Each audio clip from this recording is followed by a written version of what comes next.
The Chair recognizes Mr. Perry from Pennsylvania for his questioning.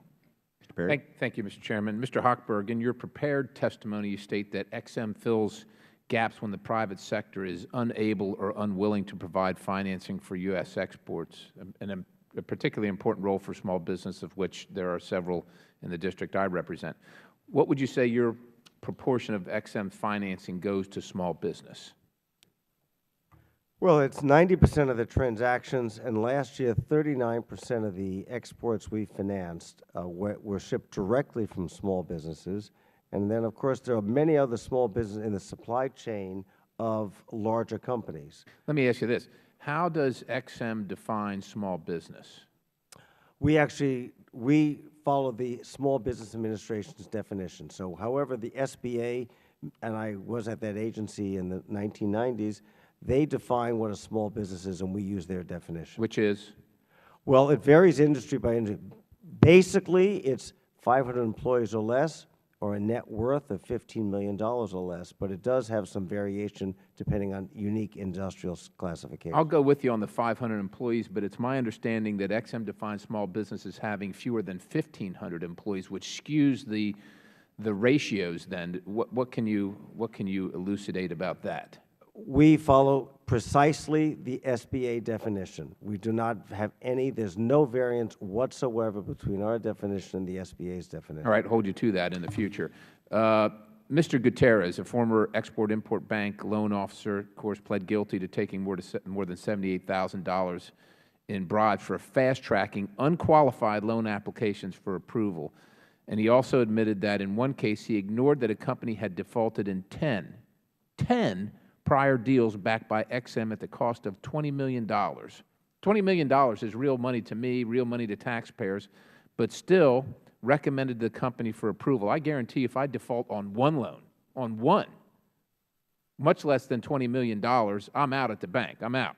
How many open fraud investigations and indictments are there currently involving XM Bank? Do you know? The Inspector General stated most recently that there are 31 investigations, none of which have to do with employees, all have to do with outside companies that are trying to defraud the government.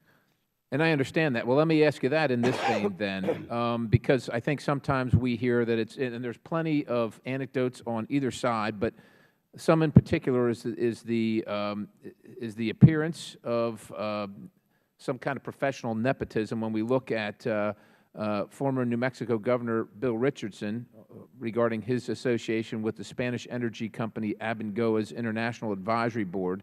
An investigation by the Daily Caller found that fully half of XM's advisors on the board in 2014 were executives at companies or unions that directly benefited from XM financing during their term.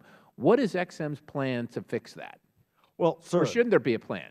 The advisory committee was established by Congress to advise the bank, and a report is going to Congress in a few weeks on how competitive we are versus other export credit agencies. And does it require people to sit on both XM's advisory board and work for the companies of which are receiving the loans from XM? Generally speaking, they are clients of the bank because they're in the best position to advise. But does it require that they sit on both? I'm asking you, what is XM?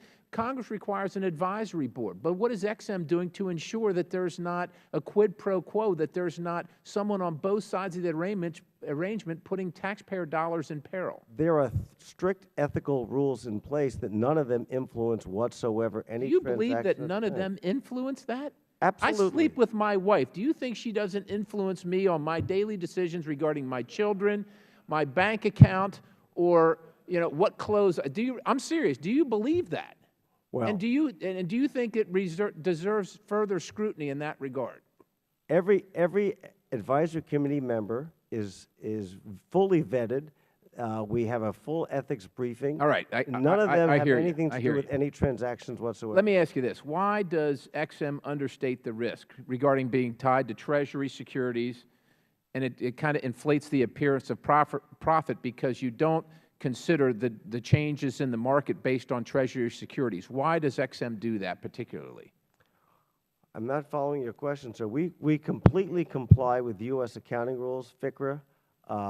We've been audited by currently Deloitte Touche, previously by PricewaterhouseCoopers. Why does 25 Ex-Im have a years of- different standard of default than every other bank that I've checked with? We follow the default rules that have been promulgated by Congress and sent to us. That's how we report to Congress every 90 days. That 0.167% is in full compliance with the way Congress has defined it. Thank you, Mr. Hockenberg. Thank you, Mr. Chairman. I yield.